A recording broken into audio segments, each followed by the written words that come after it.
ನಾರಾಯಣಂ ಸುರಗುರುಂ ಜಗದೇಕನಾಥಂ ಭಕ್ತಪ್ರಿಯಂ ಸಕಲಲೋಕನಮಸ್ಕೃತಂ ಚ ತ್ರೈಗುಣ್ಯವರ್ಜಿತಮಜಂ ವಿಭುಮಾದ್ಯಮೀಶಂ ವಂದೇ ಭವಗ್ನಮರಾಸುರ ಸಿದ್ಧವಂದ್ಯಂ ವ್ಯಾಸಂ ವಸಿಷ್ಠನಪ್ತಾರಂ ಶಕ್ತೇಃ ಪೌತ್ರಂ ಅಕಲ್ಮಷಂ ಪರಾಶರಾತ್ಮಜಂ ವಂದೇ ಶುಕತಾತಂ ತಪೋನಿಧಿಂ.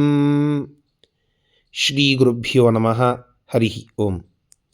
ವಿಷ್ಣು ಸಹಸ್ರನಾಮ ಸ್ತೋತ್ರದ 25ನೇಯ ಶ್ಲೋಕದ ಚಿಂತನೆಯನ್ನು ಇವತ್ತು ಮಾಡಬೇಕು. ಶ್ಲೋಕ ಈ ರೀತಿಯಾಗಿ ಇದೆ. ಆವರ್ತನೋ ನಿವೃತ್ತಾತ್ಮ ಸಂವ್ರತಃ ಸಂಪ್ರಮರ್ದನಃ ಅಹಃ ಸಂವರ್ತಕೋ ವಹ್ನಿಃ ಅನಿಲೋ ಧರಣೀಧರಃ. ಭಗವಂತ ಆವರ್ತನಃ ಅಂತ ಈ ಶ್ಲೋಕ ಹೇಳುತ್ತದೆ. ಚೆನ್ನಾಗಿ ಈ ಜಗತ್ತನ್ನು ಆವರ್ತನ ಮಾಡುತ್ತಾನೆ. ಅರ್ಥಾತ್ ಸೃಷ್ಟಿಯ ಕಾರ್ಯವನ್ನು ಮತ್ತೆ ಮತ್ತೆ ಮತ್ತೆ ಮತ್ತೆ ಚಕ್ರಾಕಾರದಲ್ಲಿ ಮಾಡುತ್ತಾ ಸೃಷ್ಟಿ ಸ್ಥಿತಿ ಸಂಹಾರ ಮತ್ತೆ ಸೃಷ್ಟಿ ಸ್ಥಿತಿ ಸಂಹಾರ, ಹೀಗೆ ಈ ಸೃಷ್ಟಿ ಚಕ್ರವನ್ನು ತಿರುಗಿಸುವಂತಹ ಆವರ್ತಕ ಆವರ್ತನ ಅದು ಪರಮಾತ್ಮ. ಎಷ್ಟೋ ಕೋಟಿ ವರ್ಷಗಳ ಕಾಲ ಈ ಸೃಷ್ಟಿ ಇರುತ್ತದೆ, ಸ್ಥಿತಿ ಆಗ್ತದೆ, ಮತ್ತೆ ಪ್ರಳಯ ಆಗ್ತದೆ, ಮತ್ತೆ ಆದಿ, ಮತ್ತೆ ಮಧ್ಯ, ಮತ್ತೆ ಅಂತ್ಯ. ಇಂತಹ ಅನಂತ ಕೋಟಿ ಬ್ರಹ್ಮಾಂಡ ನಾಯಕ ಅದು ಪರಮಾತ್ಮ. ಇದರ ಆವರ್ತನ ಮಾಡುವ ಶಕ್ತಿ ಅದು ಭಗವಂತ. ಈ ಆವೃತ್ತಿಯ ಪ್ರೇರಕ ಅದು ಪರಮಾತ್ಮ. ಆದ್ದರಿಂದ ಭಗವಂತನನ್ನು ಆವರ್ತನಃ ಅಂತ ಕರೀತಾರೆ.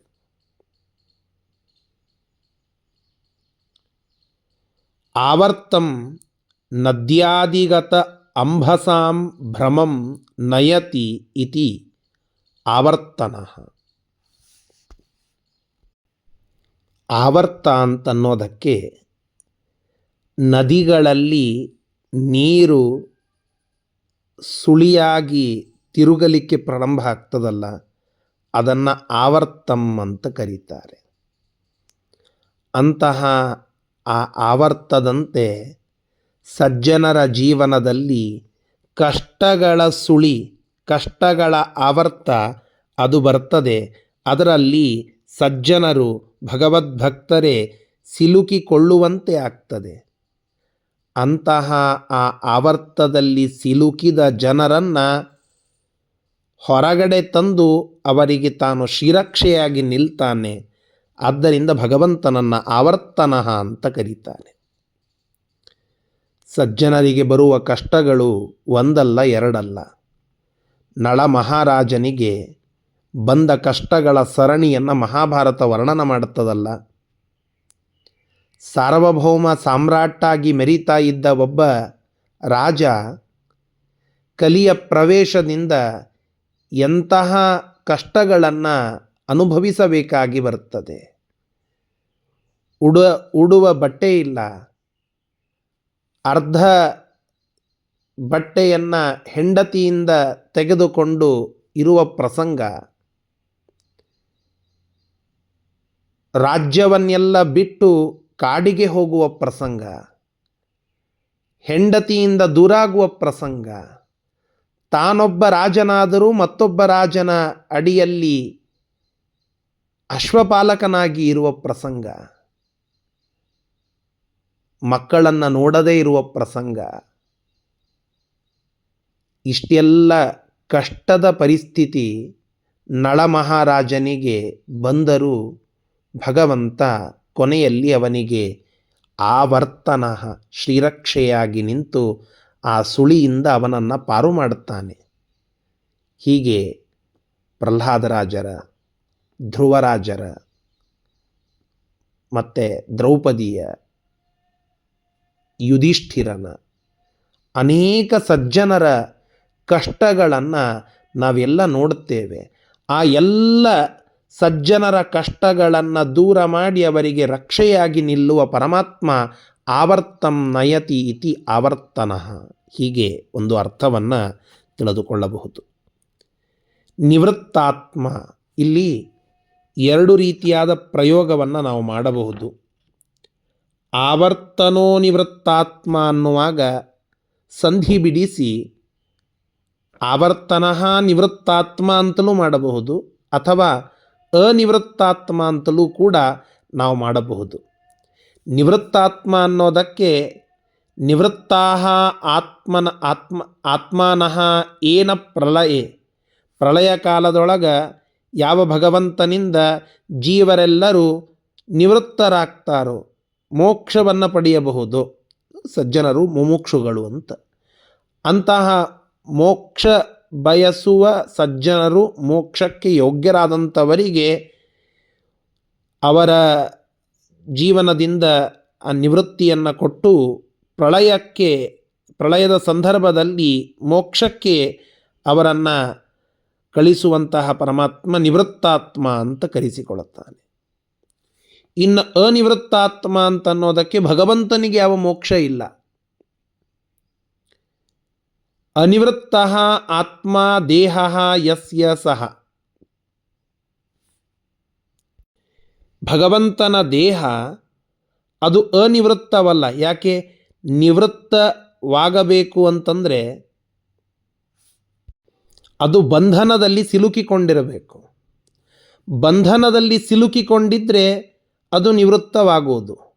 ಜೀವ ಬಂಧನದಲ್ಲಿ, ಸಂಸಾರದಲ್ಲಿ ಸಿಲುಕಿಕೊಂಡಾದ್ದರಿಂದ ಅವನು ನಿವೃತ್ತಿಯನ್ನು ಹೊಂದಿ ಭಗವಂತನ ಅನುಗ್ರಹದಿಂದ ಮೋಕ್ಷವನ್ನು ಪಡೆಯುತ್ತಾನೆ. ಆದರೆ ಪರಮಾತ್ಮನ ದೇಹ ಅದು ನಿವೃತ್ತವಾಗುವುದಿಲ್ಲ. ಯಾಕೆ?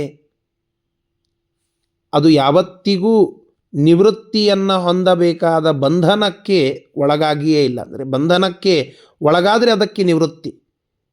ಯಾವ ಬಂಧನಗಳೂ ಇಲ್ಲದಂತಹ ದೇಹವುಳ್ಳವನು. ಆದ್ದರಿಂದ ಅನಿವೃತ್ತಃ ಆತ್ಮ ದೇಹ ಯಸ್ಯ ಸಹ, ಪರಮಾತ್ಮ ಅನಿವೃತ್ತಾತ್ಮ ಅಂತ. ಸಂವೃತಃ, ಸಮ್ಯಕ್ ಗುಣೈಃ ವೃತಃ ಸಂವೃತಃ, ಪರಮಾತ್ಮ ಎಲ್ಲ ಚೆನ್ನಾಗಿ ಎಲ್ಲ ಗುಣಗಳಿಂದ ಆವೃತನಾಗಿದ್ದಾನೆ, ಪೂರ್ಣನಾಗಿ ಇದ್ದಾನೆ. ಆದ್ದರಿಂದ ಸಂವೃತಃ, ನಮ್ಮ ಹೃದಯ ಗುಹೆಯಲ್ಲಿ ಪರಮಾತ್ಮ ಒಳಗಡೆ ಕುಳಿತುಕೊಂಡಿದ್ದಾನೆ.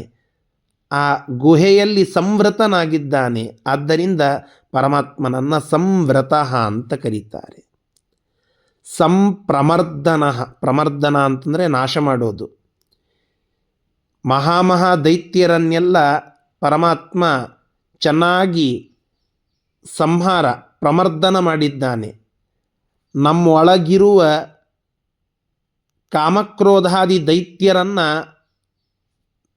ಭಗವಂತ ನಾಶ ಮಾಡಿ ನಮ್ಮ ಮೇಲೆ ಅನುಗ್ರಹ ಮಾಡುತ್ತಾನೆ, ತನ್ನಲ್ಲಿ ಭಕ್ತಿಯನ್ನು ಕೊಡುತ್ತಾನೆ. ಈ ಎಲ್ಲ ದೃಷ್ಟಿಕೋನಗಳಿಂದ ಪರಮಾತ್ಮನನ್ನು ಸಂಪ್ರಮರ್ದನ ಅಂತ ಕರೀತಾರೆ. ಅಹ ಸಂವರ್ತಕ, ಅಹಹ ಅಂತನ್ನೋದಕ್ಕೆ ಸೂರ್ಯ ಅಂತ ಒಂದು ಅರ್ಥ. ಆ ಸೂರ್ಯನನ್ನು ಚೆನ್ನಾಗಿ ಸಂವರ್ತನ, ಆ ಸೂರ್ಯನೊಳಗಡೆ ನಿಂತು ಸೂರ್ಯನನ್ನು ಮುಂದೆ ನಡೆಸುವಂತಹದ್ದು. ಬೆಳಕಿನ ಕಾರಣಕರ್ತನಾದ ಸೂರ್ಯನನ್ನು ಪ್ರವರ್ತನ ಮಾಡೋದು, ಸಂವರ್ತನ ಮಾಡೋದು, ಇದನ್ನು ಮಾಡುವುದು ಭಗವಂತ. ಆ ಸೂರ್ಯ ಬೆಳಕನ್ನು ಕೊಡುವುದು ಭಗವಂತನ ದಯೆಯಿಂದ. ಹೀಗಾಗಿ ಅಹಸ್ಸಂವರ್ತಕ ಅದು ಪರಮಾತ್ಮ. ಇನ್ನೊಂದು ಅರ್ಥವನ್ನು ನಾವಿಲ್ಲಿ ತಿಳಿದುಕೊಳ್ಳಬಹುದು. ಅಹಹ ಅನ್ನೋದಕ್ಕೆ ನಾವು ಯಾವುದನ್ನು ಬಿಟ್ಟು ಇರೋದಿಲ್ವೋ ಅದು ಅಹಂ, ನಮ್ಮತನ ಅಹಂ ಅಂದರೆ ನಾವು ಅಂತ ಅರ್ಥ. ಅಹಂ ಅನ್ನೋದಕ್ಕೆ ಜೀವ ಅಂತ ಅರ್ಥ. ಆ ಜೀವನನ್ನು ಅರ್ಥಾತ್ ಭಕ್ತನನ್ನು ಬಿಡದೆ ಕಾಪಾಡುವವನು, ಅವನ ಸಂವರ್ತನವನ್ನು ಮಾಡುವವನು. ಆದ್ದರಿಂದ ಅಹಶ್ಚ, ಮೊನ್ನೆದ್ದು ಭಗವಂತ ಭಕ್ತರನ್ನು ಬಿಡದೆ ನ ಜಹಾತಿ ಭಕ್ತಾನ್ ಇತಿ ಅಹಹ, ಅವನು ಅಹಹನೂ ಹೌದು, ಅವರನ್ನು ಸಂವರ್ತನ ಮಾಡುವವನೂ ಹೌದು. ಈ ನಿಟ್ಟಿನಲ್ಲಿ ಜೀವರ ಭಕ್ತರ ಬಿಡದೆ ರಕ್ಷಣೆ ಮಾಡುವ ಪರಮಾತ್ಮ ಅಹಸ್ಸಂವರ್ತಕ ಅಂತ. ಈ ಪಿಂಡಾಂಡ ಬ್ರಹ್ಮಾಂಡದಲ್ಲಿರುವ ಸಂವರ್ತಕ ಪ್ರವರ್ತಕ ಭಗವಂತ ಅನ್ನುವ ದೃಷ್ಟಿಯಿಂದ ಅಹಸ್ಸಂವರ್ತಕ. ವನ್ಹಿಹಿ, ವನ್ಹಿಹಿ ಈ ಇಡೀ ಜಗತ್ತನ್ನು ದಾಹನ ಮಾಡುವ, ಸುಟ್ಟಾಕಬಲ್ಲ ಸಾಮರ್ಥ್ಯ ಅದು ಪರಮಾತ್ಮನಿಗುಂಟು. ಆದ್ದರಿಂದ ವನ್ಹಿ ಅಂತ. ಇನ್ನೊಂದು ವನ್ಹಿಹಿ ಅಂತಂದರೆ ವಾಹನ ಅಂತ. ನಮ್ಮ ಪಾಪ ಪುಣ್ಯಕ್ಕನುಸಾರವಾಗಿ ನಾವು ಮುಂದೆ ಹೋಗ್ತೇವಲ್ಲ, ನಮ್ಮನ್ನು ಮುಂದೆ ಕರೆದುಕೊಂಡು ಹೋಗುವ, ಮೋಕ್ಷದವರೆಗೆ ಕರೆದುಕೊಂಡು ಹೋಗುವ, ಮೋಕ್ಷದೊಳಗೂ ನಮ್ಮನ್ನು ಚಲಿಸುವಂತೆ ಮಾಡುವ ಜಗತ್ತಿನ ವಾಹಕ ಅದು ಪರಮಾತ್ಮ. ಆದ್ದರಿಂದ ವನ್ಹಿಹಿ ಅನ್ನೋದಕ್ಕೆ ಪರಮಾತ್ಮ ಅಂತ ಒಂದರ್ಥ.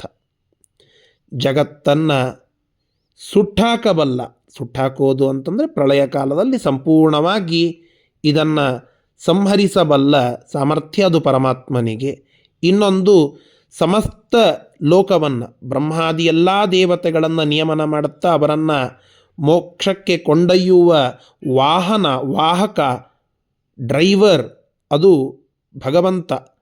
ಅಂತಹ ಆ ಪರಮಾತ್ಮನನ್ನು ವನ್ಹಿ ಅಂತ ಕರೀತಾರೆ. ಅನಿಲಹ, ಅನತಿ ಅನೇನ ಇತಿ ಅನಿಲಹ. ಅನತಿ ಅಂದರೆ ಉಸಿರಾಡೋದು. ನಾವು ಉಸಿರಾಡೋದು ಯಾರಿಂದ? ಅದು ಪರಮಾತ್ಮನಿಂದ. ಆ ಅನಿಲ ನಮ್ಮ ಉಸಿರಿಗೆ, ನಮ್ಮ ಬದುಕಿಗೆ, ನಮ್ಮ ನೆಲೆಗೆ ಮುಖ್ಯ ಕಾರಣ ಅದು ಪರಮಾತ್ಮ. ಆದ್ದರಿಂದ ಅವನನ್ನು ಅನಿಲಹ ಅಂತ ಕರೀತಾರೆ. ವಾಯುದೇವರಿಗೂ ಅನಿಲ ಅಂತ ಹೆಸರು. ಆ ಅನಿಲನಲ್ಲಿ, ವಾಯುವಿನಲ್ಲಿ ಇದ್ದು ವಾಯುವಿನ ಕಾರ್ಯವನ್ನು ಪರಮಾತ್ಮ ಮಾಡಿಸ್ತಾನೆ ಅನ್ನೋದಕ್ಕೂ ಅನಿಲಹ ಅನ್ನೋದು ಪರಮಾತ್ಮನಿಗೆ ಹೆಸರು. ನ ವಿದ್ಯತೆ ಇಲಾ ಭೂಮಿ ಆಧಾರಭೂತ ಯಸ್ಯ ಇತಿವ. ಪರಮಾತ್ಮ ಸರ್ವವ್ಯಾಪಿಯಾಗಿದ್ದಾನೆ. ಮತ್ತೊಬ್ಬರ ಆಶ್ರಯವನ್ನು ಪಡೆದುಕೊಂಡು ಅಲ್ಲಿರೋದಲ್ಲ, ಎಲ್ಲ ಕಡೆಯಲ್ಲಿ ತನ್ನದೇ ಆದ ಜಾಗದಲ್ಲಿ ತಾನು ಸ್ವತಂತ್ರವಾಗಿ ಇರುವುದು. ಮತ್ತೊಬ್ಬರ ಆಶ್ರಯವನ್ನು ಪಡೆಯದೇ ಇರುವ ಪರಮಾತ್ಮನನ್ನು ನ ವಿದ್ಯತೆ ಇಲ್ಲ, ನ ವಿದ್ಯತೆ ನಿಲಹ ಯಸ್ಯ ಇತಿ ಅನಿಲಹ ಅಂತ. ಯಾವ ಪರಮಾತ್ಮ ಯಾರ ಆಶ್ರಯದಲ್ಲಿಯೂ ಇರದೆ ಸರ್ವವ್ಯಾಪಿಯಾಗಿ ಎಲ್ಲ ಕಡೆಗೆ ಇದ್ದಾನೋ ಅವನು ಅನಿಲಹ. ಧರಣೀಧರಃ, ಭೂಮಿಯನ್ನು ಧರಿಸಿದ್ದಾನೆ. ವರಾಹರೂಪಿಯನ್ನಾಗಿ ಪರಮಾತ್ಮ ಭೂಮಿಯ ಧಾರಣವನ್ನು ಮಾಡಿದ್ದಾನೆ. ಕೂರ್ಮರೂಪಿಯಾಗಿ ಪರ್ವತವನ್ನು ಹಿಡಿದಿದ್ದಾನೆ.